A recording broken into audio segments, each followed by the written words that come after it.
একলা মুড়ি খায় আঙ্গু একটু কয়ও না। আমরা খালি কি হইছে? এই হন, এই রুমের ভাড়া বাড়িওয়ালাই কইছে 3000। আমরা যেহেতু 3 জন থাকমু তাইলে আঙ্গু 3 জনের ভাগ কইরা ভাড়াটা দিতে হইব।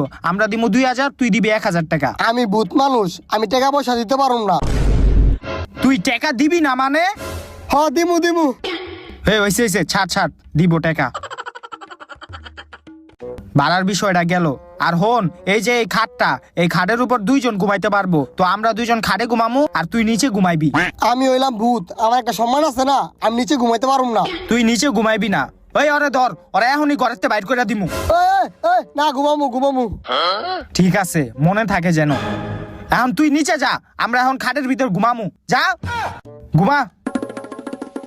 ইস রে, মুতে ধরে গেল গা। এই তুই ঘুমা, আমি মুইতে আহি।